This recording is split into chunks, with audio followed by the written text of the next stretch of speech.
to see what was 11th Sonata in B flat.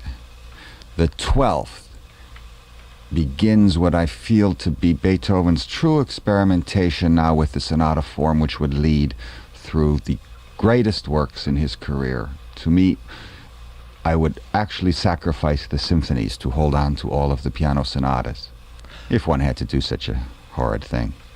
Now, where exactly do these sonatas that we're coming up to now fit in relationship to his Eroica, which was considered to be revolutionary, more so than any of his other works at that time? Oh, this is composed in 1801. When is the Eroica composed? 1803, 4, somewhere in there. 5, yeah. So this is still not that revolutionary step which the Eroica would be from the second and third symphony. Probably there's never been such a gigantic structural movement in a work as the second symphony, which is a great work of art, of course. And then the third symphony, it's unbelievable. The development of the sonatas, you're saying, is much slower, much less sudden than the development of the symphonies? Or are they parallel paths, or do we see Well, he's composing more sonatas. We have one now, 1801. So it's composed around the time of the B-flat. It's also dedicated to another nobility. If you notice, every sonata, member of the nobility, every sonata has had, except Opus 2, number 1, 2, and 3, a dedication to a prince, a count, a baroness, or whatever. Remember how close he was to these people who were very friendly with him, and Haydn, of course, was the person who got the dedication to the Opus 2. After that, it seems to be members of the nobility who are giving him money and great attention. Now, this 12th sonata in A-flat, he moves from his Opus 22 to Opus 26, and the beginning is a theme with variations. It's marked Andante, and probably Beethoven's precedent is Mozart's sonata in A major, the one with the famous Turkish march, where he begins the sonata with a set of variations, and that was very unusual. Let's hear it. Now, you brought in the 2 Richter performances, right? There are 2 Richters. I estimate the RCA, which we will hear first, was probably recorded, I would say, 1961. And then we have a 1960 recording on Columbia from the Carnegie Hall recital, and I brought them both, and one is because I'm sort of curious how Richter might differ in his public and private performances, private meaning recording sessions, and also I think it might give us some insight into Beethoven as well. Which first, Matt? Why don't we start with the studio recording? Oh, good. 1961.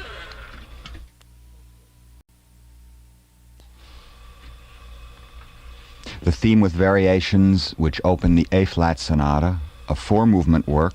It will be followed by a scherzo, and then you were mentioning the Eroica, and I should have said that this does have something in common with the Eroica. Its 3rd movement is a funeral march, and then an allegro for the 4th movement. I found it very interesting in that the first movement sounded like a Mozart aria. Did you get that impression at all? Very singable, very arietta. I can just imagine Glenn Gould singing it. Although I can't imagine. Also, though, did you hear something that is very Schubertian in this set of variations? Especially the opening and in the treatment. Of course, Schubert was only, only 3 years old when this was composed.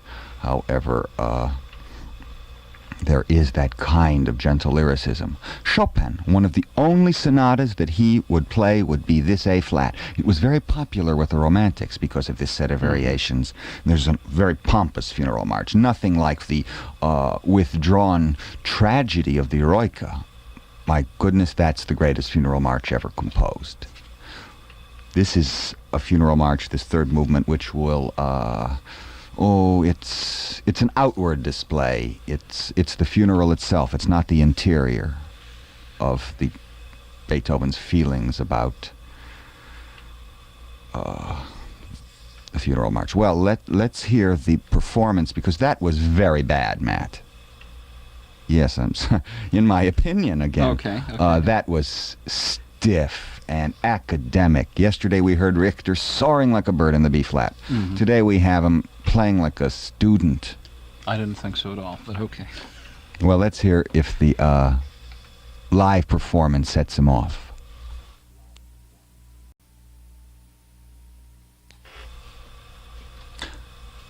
Well, don't you agree with me that Richter did better, inspired by people?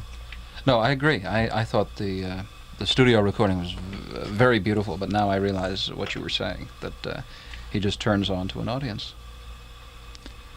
Richter is a pianist who is so inconsistent that you must absolutely make sure of going to hear him, because it will be erratic or it will be so inspired that you would tear your hair out if you weren't there.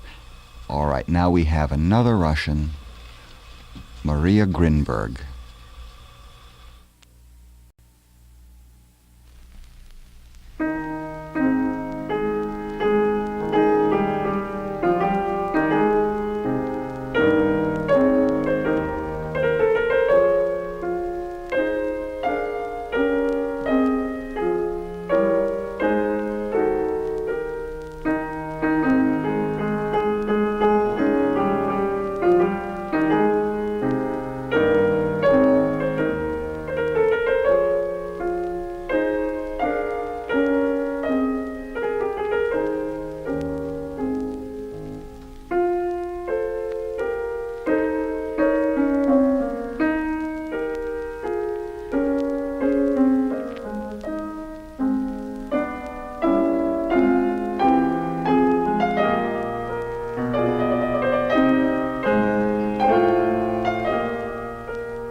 Soviet artist Maria Grinberg, born in Odessa, 1910, I think. Now, this city, Odessa, must have some air around it that produces pianists and violinists by the dozens. Mm-hmm. Just phenomenal, and Maria Grinberg is one more of those. Although, quite truthfully, at the very beginning I thought maybe it's not going to make it. In fact, I think I expressed some displeasure, and of course, in many ways, I suppose it's beneficial the audience doesn't hear what we say to each other while the record is playing. You know, But seldom do we talk, actually, you know. we talk very little, but I'll say, hey, this doesn't sound quite right, and then she completely won me over. By the end of the movement, she sings. I mean, this.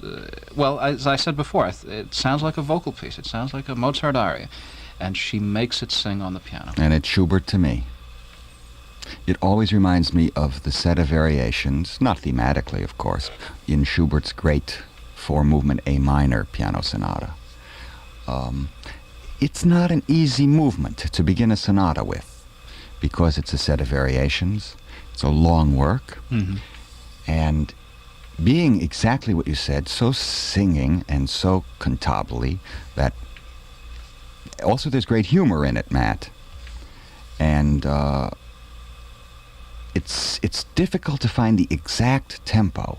You don't want this academic, and you don't want it too romantic.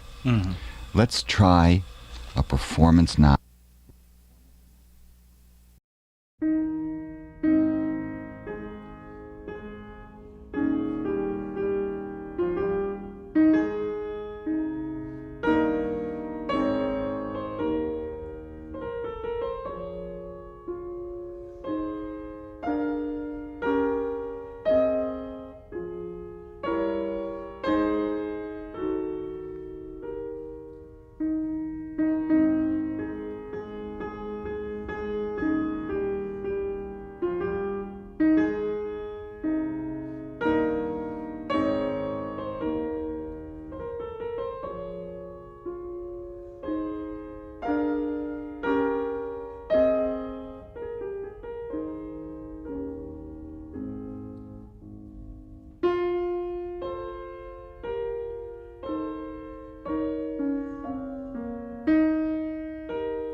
born in Australia. Hungerford is a very fine pianist. His specialty is Beethoven.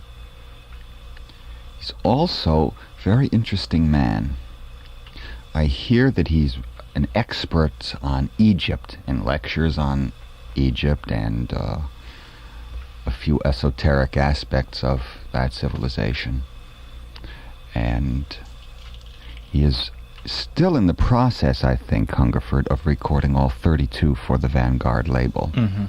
We know from the Brahms programs that he just recorded some Brahms piano music, and that was full of delightful moments, especially the fourth variation. Who's next? Well, I thought it's time for Schnabel. I think it's... Schnabel is a perfect... I can't find the word. Just play him.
first movement of the Opus 26, the 12th Piano Sonata of Beethoven, and Schnabel played it as only Schnabel could play it.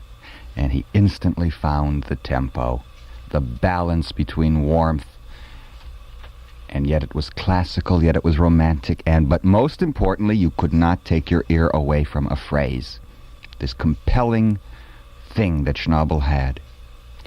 We'll continue with the 3 more movements of this sonata on our next program, and I thank you for listening.